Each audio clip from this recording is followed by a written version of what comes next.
Hi all, Robert Stoll of the Stoll Review here. First off, I must apologize for my lengthy absence. I had school, and as is school's way near the end of a term, little time to sleep, let alone make videos. Nevertheless, it's officially summer, so let's start this glorious break period, barring any work obligations I might obtain, with a new, fresh pile of bullshit.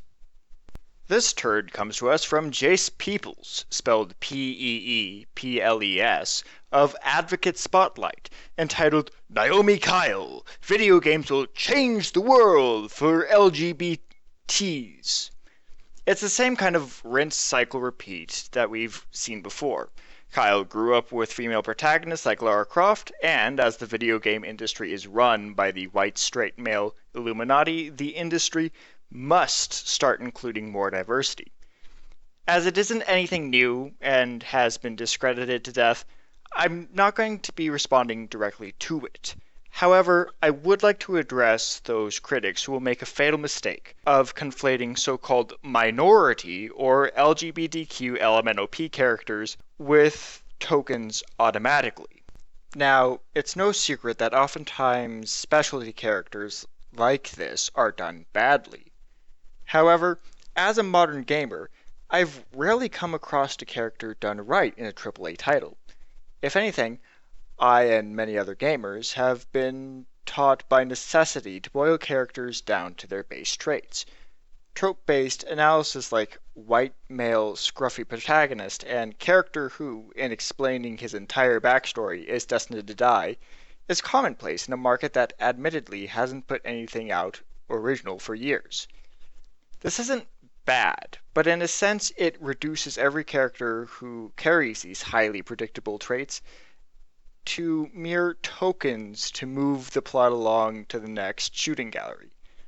BioWare, for example, oftentimes will include characters like Sir Jory in Dragon's Age Origins, who are obviously meant to twist the player's emotions to create a predictable effect on the player.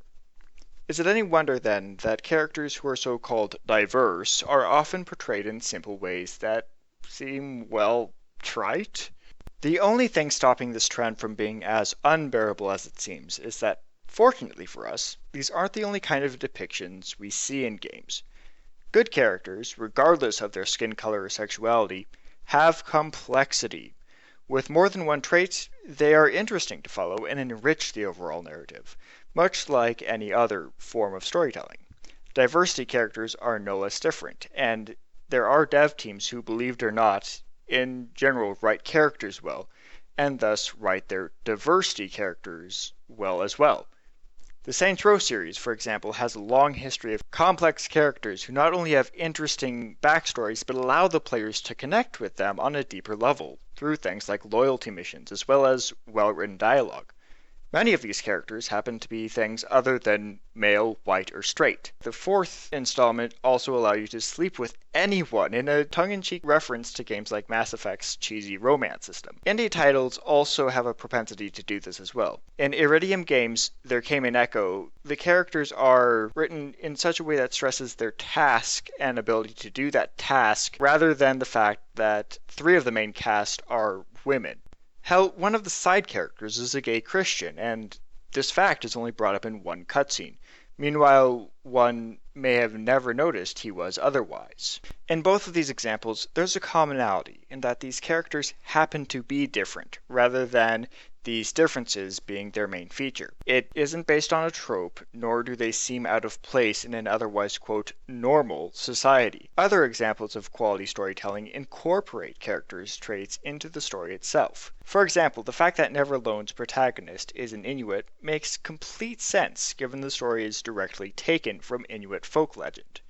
For this reason, I've come to believe that rather than leaving the task to large companies who really are in the mindset to have their games be accessible to a wider market, it's the indie companies who have the greatest ability to bring unique portrayals of diversity characters to the TV or computer screen. They are freer and don't necessarily need to make general game worlds where these characters don't merely exist as singular representations of one trait. This is where my disdain of SJW storytelling comes in. These idiots simply do not understand the idea that well-written stories do not need to pit characters against their society in a way that makes them an artificial victim for other so-called victims to obsess over. Rather, these can be interesting, unique individuals defined by their own unique characteristics. Remember, it isn't what a character is, rather how a character is portrayed which truly matters. My name is Robert Stoll, and until next time, have a nice week.